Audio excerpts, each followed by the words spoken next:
Hello everyone, welcome back to my channel all about zoology. इस video में हम बात करने वाले हैं नॉन जेनेटिक वेरिएशन। इसके पहले वीडियो में मैंने जेनेटिक वेरिएशन के बारे में बताया है। उस जेनेटिक वेरिएशन के वीडियो में मैंने ये बताया था कि जेनेटिक वेरिएशन कैसे होता है, उसका टाइप्स मैंने बताया था और एग्जाम्पल दे के मैंने समझाया था। अभी नॉन जेनेटिक वेरिएशन क्या है? जेनेटिक वेरिएशन के टाइम में क्या होता था कि वेरिएशन या चेंजेस कहाँ दिखाई देते थे? जीन या डीएनए सीक्वेंस में, ठीक है। बट नॉन जेनेटिक वेरिएशन में क्या होता है, जो भी वेरिएशन होता है या जो भी मतलब चेंज होता है वो जेनेटिक लेवल में नहीं होता है या डीएनए सीक्वेंस में नहीं होता है। वो एनवायरमेंटल फैक्टर या किसी भी वजह से दिखाई देता है या वेरिएशन होता है, बट जीन या डीएनए में कोई भी चेंजेस या वेरिएशन दिखाई नहीं देता। ये आप लोग याद रखिएगा। इसका डेफिनेशन ये है, the non genetic variation are the transmission to offspring of parental phenotypic और environmental variation that does not include the variation of DNA sequences और जीन्स, ठीक है। तो ये मैं आपको जब टाइप्स बताऊंगी, उसका जो एग्जांपल्स बताऊंगी, तब आपको पता चलेगा कि आखिर ये किस किस वजह से हो सकता है, कौन से कारण इसमें जुड़े हुए हैं, कौन से कारण की वजह से ये एक इंडिविजुअल में दिखाई देता है। तो जैसे कि मैंने कहा, नॉन जेनेटिक वेरिएशन का डेफिनेशन आप लोग इस तरह से लिख सकते हो। अब टाइप्स देखते हैं। टाइप्स में देखिए, पहला है इंडिविजुअल वेरिएशन इन टाइम। जो इंडिविजुअल वेरिएशन इन टाइम है उसमें हमें 3 पॉइंट्स पढ़नी होगी, जैसे कि एज वेरिएशन हो गया, seasonal variation of an individual हो गया और सीजनल वेरिएशन ऑफ जनरेशन हो गया। इसके बारे में मैं डिटेल में बताऊंगी विद एग्जांपल। तो अभी आप लोग टाइप्स देखो।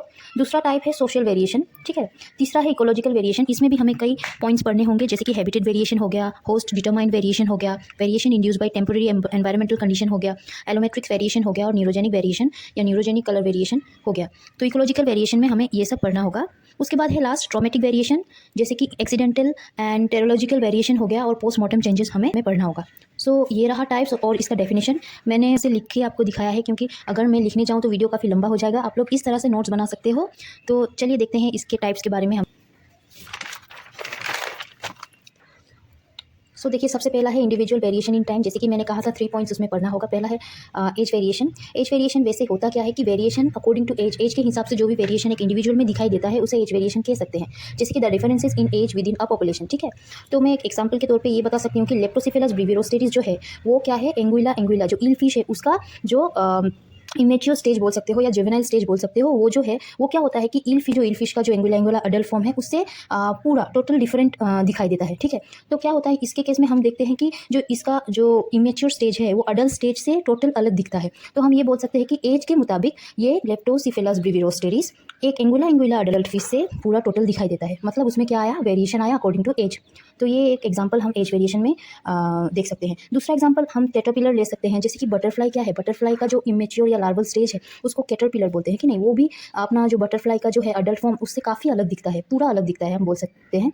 तो ये जो कैटरपिलर है वो बटरफ्लाई से अलग दिखता है। मतलब क्या, इसका जो एज वेरिएशन है वो अलग अलग स्टेज में अलग अलग होता है, ठीक है।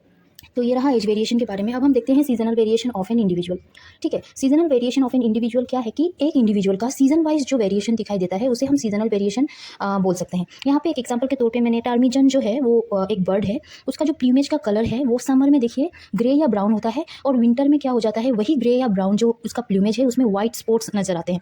तो जो व्हाइट स्पॉट है वो विंटर के केस में हमें दिखाई देता है। मतलब क्या हुआ कि सीजन के हिसाब से उनका जो प्लूमेज का कलर या फेदर का कलर है वो चेंज होता है, मतलब उसमें वेरिएशन दिखाई देता है। इसीलिए सीजनल वेरिएशन के तौर पे टेरिगन को एक एग्जांपल के तौर में लिया जा सकता है। दूसरा हम लोगों ने ये देखा। अब तीसरा जो है वो देखिए सीजनल वेरिएशन इन जेनरेशन। अब इन जेनरेशन बोला है तो क्या इसमें बोल सकते हैं कि एक वेरिएशन जो है एक इंडिविजुअल का वो जनरेशन टू जनरेशन दिखाई देने पर हम बोल सकते हैं कि वो सीजनल वेरिएशन इन जनरेशन का एक एग्जांपल है। तो इस एग्जांपल के तौर पे मैंने लिया है, देखिए अफ्रीकन बटरफ्लाई बाइसाइक्लस एनाइनाना। ये क्या है, सेम इन वेट सीजन में क्या होता है, इनका जो विंग्स है उनमें आई स्पॉट नजर आता है, बड़ा बड़ा, ठीक है, आई स्पॉट नजर आता है। But in case of dry season वही आई स्पॉट गायब भी हो सकता है या छोटा हो जाता है, ठीक है। इस टाइप का वेरिएशन जो है वो जनरेशन टू जनरेशन होता है इन केस ऑफ बाइसाइक्लस एनाइनाना में, ठीक है। तो ये आप इसे लिख सकते हो। इसका डेफिनेशन आप लिख सकते हो कि organism faces the changes in their generation to generation is known as seasonal variation generation, ठीक है। तो ये रहा ये इंडिविजुअल वेरिएशन इन टाइम का सब तीनों पॉइंट्स विद एग्जांपल, ठीक है। अब देखते हैं दूसरा जो टाइप था वो। तो अब बात करेंगे हम सोशल वेरिएशन का।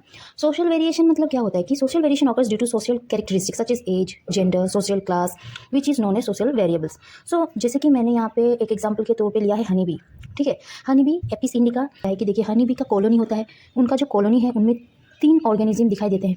एक ही कॉलोनी में 3 ऑर्गेनिज्म अगर दिखाई देते हैं, जैसे हैं क्वीन, ड्रोन्स और वर्कर्स, ठीक है। सबका अपना अपना एक अलग फंक्शन होता है। जैसे कि क्वीन क्या है, वही फीमेल है जो एग को ले करती है, ठीक है। Only the female that lays egg, ठीक है। क्वीन, उनका एक अलग काम हो गया। ड्रोन्स का अलग काम है, वो क्या करते हैं, रिप्रोडक्शन या फर्टिलाइजेशन में हेल्प करते हैं, ठीक है।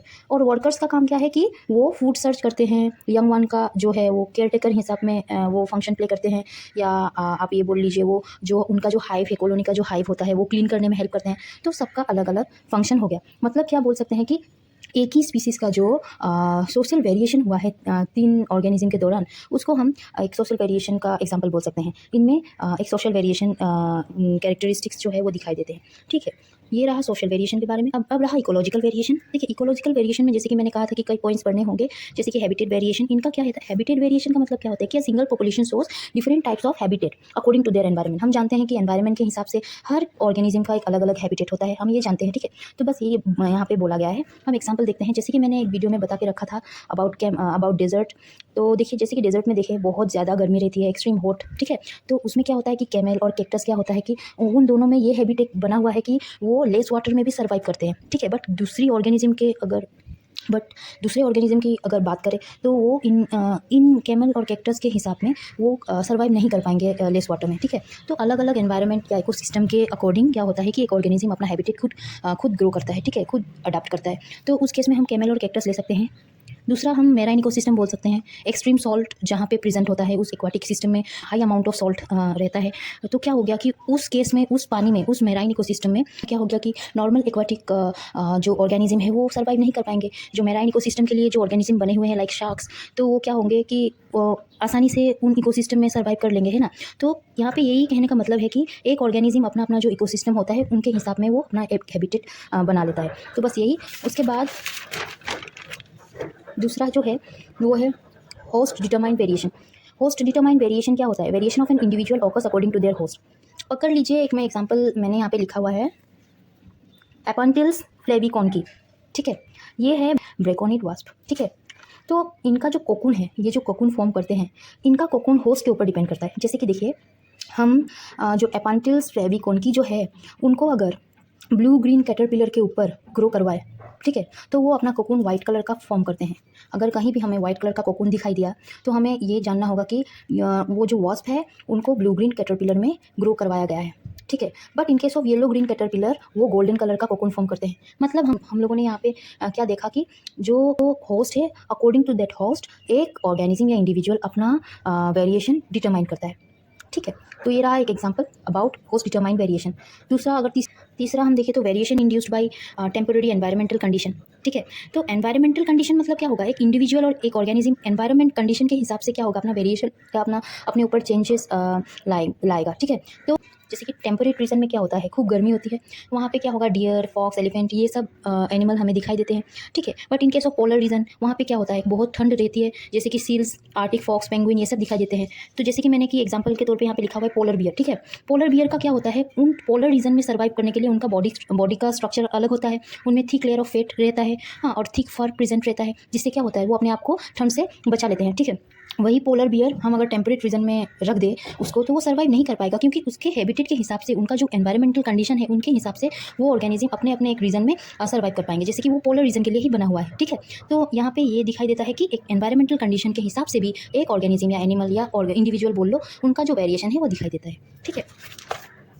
अब रहा एलोमेट्रिक वेरिएशन। एलोमेट्रिक वेरिएशन क्या होता है कि एक ऑर्गेनिज्म का जो फीचर है वो दूसरे फीचर से ग्रो करेगा, ज़्यादा मतलब ग्रो करेगा, उसको हम एलोमेट्रिक वेरिएशन बोल सकते हैं। एक एग्जांपल मैं समझाती हूँ आपको। देखिए, ये मेल फिडलर क्रैब जो है, ठीक है, उनका जो क्लो है वो अपने ही बॉडी पार्ट से ज़्यादा फास्ट ग्रो करता है, ठीक है। तो यहाँ पे ये एग्जांपल हम ले सकते हैं। नंबर ई में है neurogenic colour variation. Neurogenic colour variation, अब जो कि बोला है यहाँ पे कलर वेरिएशन, इसका मतलब ये है कि देखिए, एक ऑर्गेनिज्म क्या करता है, प्रीडेटर से बचने के लिए अपना खुद का जो बॉडी का कलर है वो चेंज कर सकता है। हम कई सारे एनिमल्स देख सकते हैं एग्जांपल के तौर पे, जैसे कि कैमेलियन, ठीक है। कैमेलियन का क्या होता है, उनका जो बॉडी है, जो उनका जो स्किन है, उनमें क्या होता है, 3 टाइप्स ऑफ पिगमेंट्स होता है, जैसे कि क्रोमेटोफोर्स बोल सकते हैं। वो 3 टाइप ऑफ पिगमेंट होता क्या है, पहला है जेंथोफोर, हाँ, एंड इरिथ्रोफोर। जेंथोफोर्स हेल्प करता है येलो पिगमेंट में, और इरिथ्रोफोर्स रेड में, हाँ। इरिडोफोर और गुआनोफोर जो ब्लू और वाइट कलर को शो करता है। मेलानोफोर जो है डार्क कलर शो करता है। मतलब कैमेलियन जो है वो अपने ही प्रीडेटर से बचने के लिए क्या करता है, अपना बॉडी का जो कलर है वो चेंज करता रहता है अकॉर्डिंग टू देयर एनवायरनमेंट, ठीक है। सो हम ये बोल सकते हैं कि एक ऑर्गेनिज्म का जो वेरिएशन है उनके खुद के बॉडी में जो कलर चेंज या कलर वेरिएशन बोल सकते हैं, कलर वेरिएशन अगर एक ऑर्गेनिज्म का दिखाई दे तो हम उसे कलर न्यूरोजेनिक कलर वेरिएशन बोल सकते हैं। और लास्ट जो है ट्रोमेटिक वेरिएशन। ट्रोमेटिक वेरिएशन में मैं अगर समझाऊँ आप लोगों को तो देखिए नेम से ही आपको पता चलेगा कि ट्रोमेटिक मतलब क्या होगा कि किसी भी इंजरी, एबनॉर्मेलिटी और एक्सीडेंटल प्रॉब्लम अगर कुछ भी वेरिएशन एक्सीडेंटली अगर दिखाई दे एक ऑर्गेनिज्म के केस में तो हम ट्रोमेटिक वेरिएशन उसको बोल सकते हैं। जैसे कि variation according to any type of trauma और एबनॉर्मेलिटी और एनी इंजरी, ठीक है। सो पहला है एक्सीडेंटल एंड टेरोलॉजिकल वेरिएशन, ठीक है। पहला तो जानेंगे कि टेरोलॉजी क्या होता है। ये एक स्टडी है of abnormality of physical development.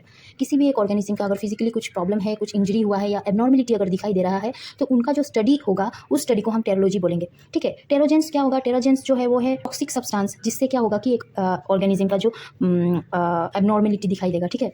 सो टेरोजेंस जैसे कि अल्कोहल हो गया, लेड हो गया, मर्करी हो गया, इन सब केमिकल से क्या होगा कि ऑर्गेनिज्म को हानि हो सकती है, जिससे कि एबनॉर्मेलिटी भी दिखाई दे सकती है। तो इस केस में हम इतना ही जानेंगे। बी है पोस्टमार्टम चेंजेस, इस चीज़ से ही रिलेटेड है यहाँ पे, इसलिए मैंने इसका एग्जांपल यहाँ ना देके इन दोनों का एग्जांपल एक साथ यहाँ पे दिया हुआ है। तो देखिए पोस्टमार्टम चेंजेस क्या होता है, किसी किसी ऑर्गेनिज्म में क्या होता है कि डेथ के बाद या डेथ से पहले भी किसी और वजह से क्या होता है कि चेंजेस दिखाई देते हैं। जैसे कि देखिए हम बहुत सारे ऑर्गेनिज्म को कलेक्ट करके रखते हैं स्टडी के कारण, ठीक है। बहुत सारे ऑर्गेनिज्म को क्या करते हैं, प्रिजर्व करके रखते हैं। तो हम अगर किसी भी ऑर्गेनिज्म अगर बर्ड को भी पकड़ ले, जैसे कि deep yellow plumage of 12 wire bird of paradise, इस बर्ड को भी हम पकड़ लें तो ये अपना जो नेचुरल हैबिटेट है, जो एनवायरनमेंट में ये रहता है उनके हिसाब से ये नॉर्मल होगा, ये अच्छा से हेल्दी होगा, ये अच्छे से रहेगा। इनका बॉडी का जो कलर है, जो फेदर का कलर है, वो सब मतलब नॉर्मल होंगे, ठीक है। बट हम अगर स्टडी के लिए इनको कलेक्ट करें या प्रिजर्व करें, ठीक है, तो क्या होगा, ये उस एनवायरनमेंट को मिस करेगा। क्या होगा कि उस एनवायरनमेंट का जो उनका जो हैबिटेट है वो चेंज हो जाएगा, वो अलग एनवायरनमेंट में आके उतना अच्छा से सर्वाइव नहीं कर पाएगा जैसे कि वो पहले कर रहा था। तो उस केस में क्या हो गया कि उनका जो बॉडी का कलर है, प्लूमेज का कलर पकड़ लीजिए, चेंज हो जाता है और उसी चेंज को हम पोस्टमार्टम चेंजेस बोल सकते हैं। जैसे कि मैंने कहा कि deep yellow plumage of 12 wire bird of paradise जो है वो क्या होता है, उनका जो क्या होता है कि मरने के बाद उनका जो प्लूमेज है वो वाइट हो जाता है। पहले तो उनका येलो रहता है बट मरने के बाद वो वाइट हो जाते हैं। सो ये सब चेंजेस हम बोल सकते हैं। दूसरा है देखिए Chinese jay plumage changes green to blue plumage in collection. हम अगर कलेक्ट करें एक चाइनीज़ जे को, ठीक है, उनका जो प्लूमेज है वो ग्रीन कलर का होता है बट कलेक्शन के टाइम आफ्टर कलेक्शन कुछ दिन बाद या कुछ महीने बाद या कुछ साल बाद भी बोल सकते हैं, उनका जो प्लूमेज है वो ब्लू हो जाता है। मतलब क्या हुआ, पोस्ट मॉर्टम चेंजेस दिखाई दिया। तो इस केस में हम ये बोल सकते हैं कि हाँ उनमें पोस्ट मॉर्टम चेंजेस या वेरिएशन दिखाई दिया है। सो मैंने कोशिश की है आप लोगों को अच्छे से समझाने की। आई होप आपको समझ आया होगा about non genetic variation, there types, और एग्जांपल भी मैंने देके समझाने की कोशिश की है। अगर इस वीडियो में आपको समझ आया हो और मेरा वीडियो आपको अच्छा लगा होगा तो प्लीज़ इस वीडियो को लाइक कीजिए, मेरे चैनल को सब्सक्राइब कीजिए। मिलती हूँ मैं अगली वीडियो में। Till then take care and bye bye.